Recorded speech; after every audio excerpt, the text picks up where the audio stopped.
Yes మందల ఒకరిగా కాదు వందల ఒకరిగా బతకాలని సత్తుపల్లి ఎమ్మెల్యే డాక్టర్ మట్ట రాగమయ్య దయానంద్ అన్నారు.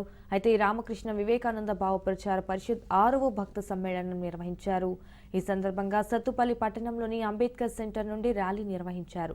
ర్యాలీని ఎమ్మెల్యే డాక్టర్ మట్ట రాగమయ్య ప్రారంభించారు. ఈ ర్యాలీలో స్వామి వివేకానంద పీఠం మిషన్ స్వామీజీలతో కలిసి ఎమ్మెల్యే డాక్టర్ మట్ట రాగమయ్య దయానంద్, రాష్ట్ర కాంగ్రెస్ నాయకులు డాక్టర్ మట్ట దయానంద్ పాల్గొన్నారు. అనంతరం ఓ ప్రైవేటు ఫంక్షన్ హాల్ జరిగిన స్వామి వివేకానంద వారోత్సవాలతో పాల్గొని వేలాది మంది ప్రైవేట్ పాఠశాల విద్యార్థులకు ప్రజలు వివేకానంద స్వామీజీ జీవిత చరిత్రను నిర్వాహకులు వివరించారు.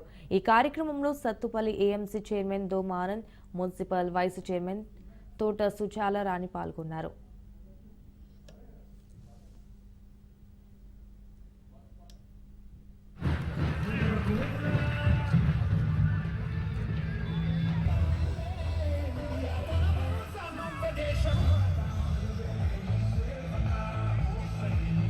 ప్రచార పరిషత్ స్వామీజీలు సత్తుపల్లి అందరూ కూడా చప్పట్ల ద్వారా మేడం గారికి స్వాగతం పలకవలసిందిగా విజ్ఞప్తి చేస్తున్నారు.